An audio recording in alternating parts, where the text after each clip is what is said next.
इस दिन भारत की और विश्व की सबसे ज़्यादा पवित्र पुस्तक जो भारतीय संविधान है उसकी पूजा भारत के हर बहुजन हर व्यक्ति के होता है। आपने देखा देश की राजधानी में भारत के संविधान को जला दिया तो बाबा साहब डॉक्टर अम्बेडकर ने कहा कि समय अनंत है, पृथ्वी विस्तीर्ण है, एक दिन अवश्य कोई पैदा होगा जो मेरे शब्दों की कद्र करेगा। सरकार ने, सेंट्रल सरकार ने जजों को खरीद रखा है, प्रेस को खरीद रखा है। जब उनको झुकने के लिए कहा जाता है तो वो झुकते नहीं बल्कि जमीन पर लेट जाते हैं। Program republic day 74th republic day गणतंत्र 74वें गणतंत्र दिवस के उपलक्ष्य में किया गया है। ये जो रिपब्लिक डे है इस दिन भारत की और विश्व की सबसे ज़्यादा पवित्र पुस्तक जो भारतीय संविधान है उसकी पूजा भारत के हर बहुजन हर व्यक्ति के होता है, क्योंकि पूरा देश ये संविधान से चलता है, किसी रूढ़िवादी और अंधविश्वासी पुस्तक से नहीं चलता है। आज के दिन जो हमने ये प्रोग्राम किया है इसमें ये बताया गया कि राष्ट्र के निर्माण में, आधुनिक भारत के निर्माण में बाबा साहेब डॉक्टर अम्बेडकर का क्या योगदान था। अगर वो इस देश का संविधान न बनाते तो देश की महिलाओं को, व्यक्तियों को, वंचितों को, पीड़ितों को कदापि न्याय नहीं मिल पाता। इसलिए उनका राष्ट्र में योगदान है कि भारत जैसे राष्ट्र की किसी भी प्रकार से कल्पना बाबा साहब डॉक्टर अम्बेडकर के बिना नहीं की जा सकती है।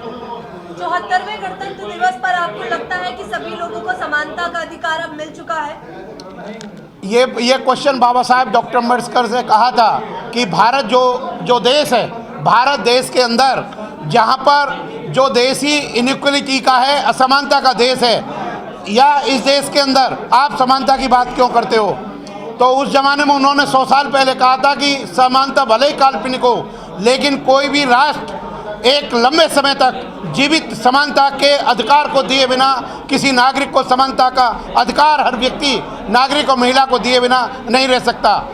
74 में इस गणतंत्र दिवस के आधार पर मैं एक बात कह सकता हूँ कि संविधान को 74 साल के बाद में भी संविधान इतना बड़ा सक्षम है कि हर उत्तरदंडियों को, हर आतंकी व्यक्ति को, हर कानून के उल्लंघन करने वाले को पूरी तरह दंडित करने में समक्ष है 74 साल बाद। जबकि विश्व के अनेक संविधान बेकार हो गए, टूट गए, बदल गए, लेकिन ये हिमालय पर्वत की तरह भारत का संविधान रुका हुआ है। और जिस प्रकार मैं आपको कहना चाहता हूँ बनों की रक्षा सिंहों के द्वारा होती है, सिंहों की रक्षा बनों के द्वारा होती है, उसी प्रकार हमारे द्वारा भारतीय संविधान की रक्षा होगी और संविधान के द्वारा हम सबकी रक्षा होगी।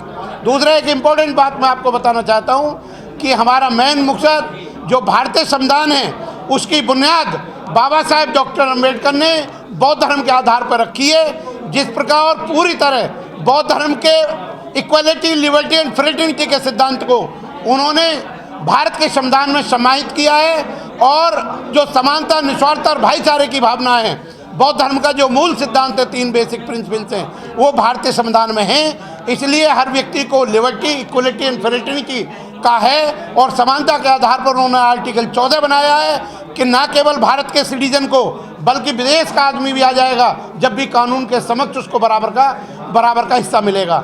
सबसे महत्वपूर्ण बात जो मैं एक आपके द्वारा मैसेज देना चाहता हूँ कि 5 मार्च 2023 को बाबा साहेब भगवान बुद्ध की विचारधारा को ग्रामीण एरिया में फैलाने के लिए थाना ककोर के पास गांव सलेमपुरा, जिला बुलंदशहर, उत्तर प्रदेश में 100 गाँव का प्रोग्राम होगा। और 9 अप्रैल को अशोकनगर में अंबेडकर जयंती का एक विशाल प्रोग्राम होगा, और 14 मई को बुद्ध पूर्णिमा का एक बहुत बड़ा बौद्ध महासम्मेलन होगा। आप सब लोग सादर आमंत्रित हैं। और मैं कहना चाहता हूं आपसे, जिस प्रकार हिमालय से गिरने वाली धारा को दुनिया की कोई भी ताकत समुद्र में मिलने से नहीं रोक सकती, उसी प्रकार भारत में बौद्ध धर्म को फैलने के लिए कोई भी ताकत नहीं रोक सकती है। चुनिंदा लोग ये आरोप भी लगाते हैं भीमराव अम्बेडकर जी पे कि ये बात दलितों की आवाज़ उठाते हैं, ब्राह्मणों की क्यों नहीं? क्या कहना चाहेंगे उस पर? देखिए,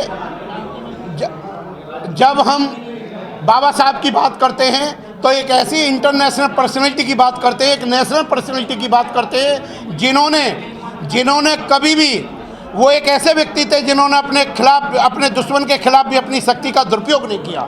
उन्होंने समानता की बात की, उन्होंने देश की सभी महिलाओं को दिया, और जो भूमि के संबंधित ज़मीन के राइट से जो उन्होंने हिंदू सक्सेशन एक्ट में रखे या जितने भी हिंदू लॉज बनाए, दुनिया का कोई भी विद्वान, कानून विधेता या बड़े से बड़ा कोई वकील या कोई जज उन कानूनों को स्थापित नहीं कर पाया जिनको बाबा साहब ने, जैसे हिंदू मैरिज एक्ट है, हिंदू सक्सेशन एक्ट है, या जितने भी पावर्स महिला के संबंधित में हैं, या हिंदू धर्म को ख़त्म करने की पावर जो बाबा साहब के अंदर है वो दूसरे व्यक्ति में नहीं है, वो किसी एक व्यक्ति के नहीं है।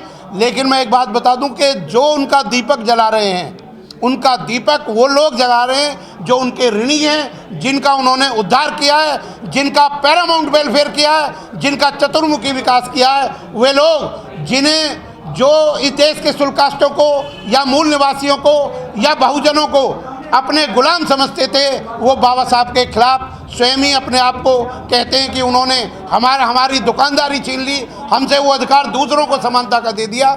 ऐसा नहीं है, वो लोग गलत हैं, अंधे हैं और उनको सही मार्ग का पता नहीं है, क्योंकि एक अंधा आदमी किसी प्रकाश को और रोशनी का कदापि भी वो समर्थक नहीं करता। अंधा भी 74वें गणतंत्र दिवस को आप सेलिब्रेट कर रहे हैं, लेकिन आज भी शोषित पीड़ित वंचित समाज, उसके साथ कहीं ना कहीं शोषण, अत्याचार, बलात्कार हो रहा है, तो आप कैसे आज़ादी कह सकते हैं? हम भारत के संविधान में पूरी तरह विश्वास रखते हैं। भारत के संविधान ने हमारी स्थिति को पूरी तरह सुधारा है, और बाबा साहब का कानून जैसे जैसे देश में फैलेगा, मैं आपको कहता हूं हर व्यक्ति को स्वतंत्रता होगी, हर तरह के जुल्म को रोका जाएगा, हर महिला और व्यक्ति पे से अत्याचार रोका जाएगा, और जो जुल्म करने वाले व्यक्ति वो हैं जो भारत के संविधान के विरोधी हैं। इसलिए भारत का संविधान को हमारा विश्वास है, इस देश के कानून में विश्वास है। अगर ईमानदारी से देश की पुलिस कार्य करे तो एक चोर किसी बच्चे के खिलौना को भी नहीं चुरा सकता। ईमानदारी से अगर हम करें, अगर जज ईमानदारी से करें, अगर सुप्रीम कोर्ट के जज, दिल्ली हाई कोर्ट या हाई कोर्ट के जज ईमानदारी से करें, तो एक अपराध भी देश के अंदर नहीं हो सकता, कश्मीर से कन्याकुमारी तक नहीं हो सकता।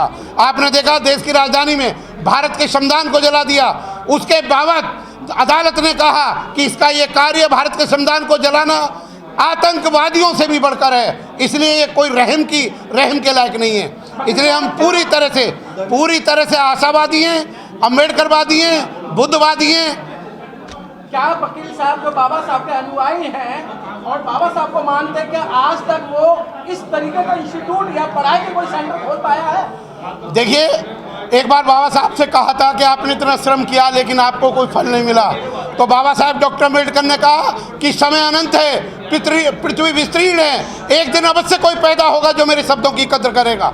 मैं आपको बताना चाहता हूं इसके संबंध में कि जैसे ही लोग अपनी आर्थिक स्थिति मजबूत करेंगे, उनकी बुद्धि का विकास होगा, समाज के पैरामाउंट के लिए हमारा पूरा, क्योंकि हमारा देश बहुत विशाल है, कम से कम हमारे 30 से 35 करोड़ आदमी लोगों के उद्धार के लिए लग रहे हैं। जल्दी पहले जो बौद्ध धर्म में यूनिवर्सिटियाँ खोली गई थी, जैसे विक्रमशिला, नालंदा, बहुत जल्दी हमारा समाज लोगों के लिए साइंटिफिक यूनिवर्सिटियाँ भी खोलेगा, एजुकेशनल भी सिस्टम करेगा, बहुत जल्दी तरक्की करेंगे। हम निराश नहीं हैं, हम आशावान हैं। सवर्ण जाति को 10% आरक्षण दे दिया गया है, तभी भी वो लोग आज भी आरक्षण के विरोध में ही धरने प्रदर्शन करते हैं, आप क्या कहना चाहेंगे? स्वर्ण कोई स्वर्ण जाति नहीं है, सब भारत के नागरिक हैं, और ये जो स्वर्ण शब्द या जाति का शब्द है, ये शब्द भारत के संविधान के विरुद्ध है। दूसरा मैं बता दूं, जो अनुसूचित जाति है, that is not a cast,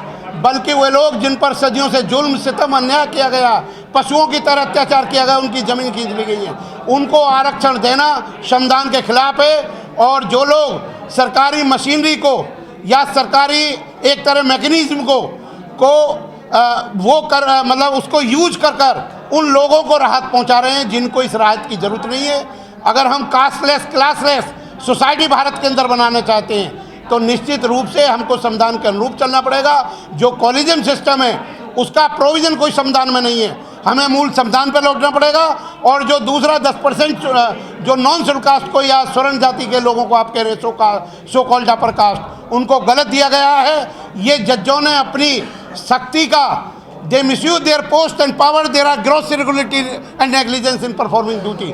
उन्होंने पद और शक्ति का प्रयोग करते हुए इस रिजर्वेशन को ख़त्म करने के लिए एज ए काउंटर ब्लास्ट जो शुल्कास्तों को रिजर्वेशन उनके मूल फंडामेंटल राइट में था, उनके फंडामेंटल राइट में था, उसको ख़त्म करने के लिए उन्होंने इस तरह का 10% का प्रोविज़न रखा है जो गलत है, गैर कानूनी है और जो कोई लीगल फोर्स नहीं रखता। लेकिन ज़बरदस्ती सरकार ने, सेंट्रल सरकार ने जजों को खरीद रखा है, प्रेस को खरीद रखा है। जब उनको झुकने के लिए कहा जाता है तो वो झुकते नहीं बल्कि ज़मीन पर लेट जाते हैं। तो ये गलत है 10% का रिजर्वेशन। सारी ज़मीन देश की इमूवेबल प्रॉपर्टी, सारे जितने भी हमारे सोर्स ऑफ इनकम है, गवर्नमेंट के रिसोर्सेज हैं या ज़मीन है, वो सब आपके सो कॉल्ड अपन लोगों पर है। उनको रिजर्वेशन 10% देना गैर कानूनी है, अनकॉन्स्टिट्यूशनल है and against the law of the land है। नेशनल दस्तक की आपसे गुजारिश है कि अगर इसको बचाना चाहते हैं तो नेशनल दस्तक को सब्सक्राइब करने के लिए रेड कलर के सब्सक्राइब बटन को दबाएं, फिर बेल आइकन की घंटी दबाएं। नेशनल दस्तक को बचाने के लिए बहुत ज़रूरी है कि हर खबर को शेयर करें, लाइक करें, कमेंट जरूर करें।